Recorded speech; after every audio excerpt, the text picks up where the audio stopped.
According to the Gospel of Matthew, a star led the wise men to Jesus at Bethlehem. Scientists today have theories about that star. The Reverend Kate Bodley has been to Durham to meet astronomer and theologian David Wilkinson. There are 100 billion stars in our Milky Way galaxy, and it's one of 100 billion galaxies in the universe, and there may be many other universes as well. That's fascinating in itself, but then that all of those stars, all of those galaxies, all of those universes can be explained by some simple, beautiful, elegant laws. For someone who loves mathematics, it's a wonderful, extravagant playground. And speaking of playgrounds, tell me about this amazing place. This is an amazing place because it's one of the earliest observatories and was built by one of my great heroes. He was a man called Temple Chevalier, and in the 19th century he was the first professor of astronomy here at the university.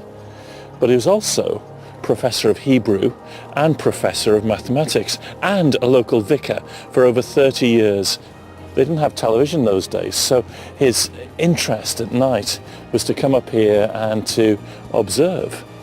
But he also interpreted the Bible, and he was one of those people in the 19th century that held together his science and his faith very carefully.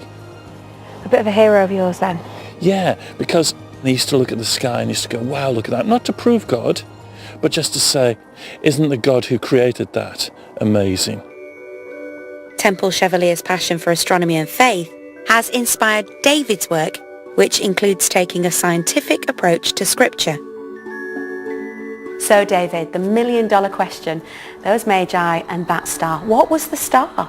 Well, I wish I knew.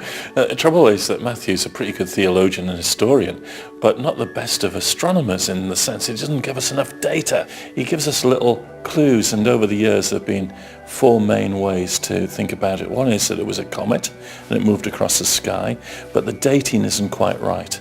Another is that it was a planetary conjunction, when two planets come together in the sky so close that they merge, and Jupiter and Saturn might have done that around the time of Jesus' birth, so it looked as if it was just one star in the sky. Or the third is a supernova explosion, a star that comes to the end of its life, uses up all its hydrogen fuel, and literally loses control of itself and explodes in a very bright occurrence in the sky. The fourth possibility is one that I think we have to leave open, and that it was simply a miraculous sign. God did something unusual by putting this star in the sky. As a Christian and as a scientist, how does the universe point you to the divine? I'm always left with a sense from the world, from the universe, that God is far beyond just my understanding. I know that the creator of the universe is a good God.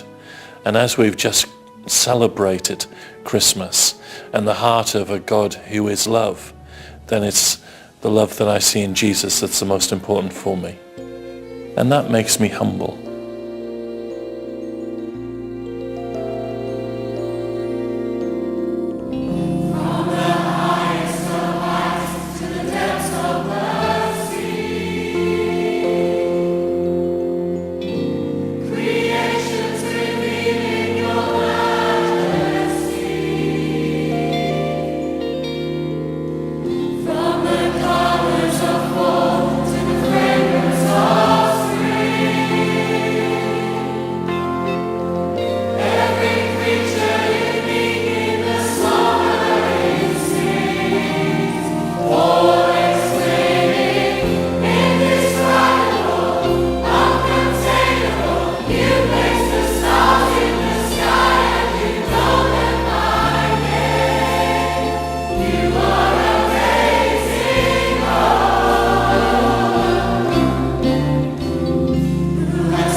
Back at St. Sophia's Greek Orthodox Cathedral, I asked Father Nicodemus about the importance of music in the Orthodox tradition. It must be great to listen to music here. I mean, I can hear my voice echoing around the place, and the ambience is fantastic. It has a very good acoustic, and you know, church music, especially when worshipping, brings people closer to God, open the gates of the heaven.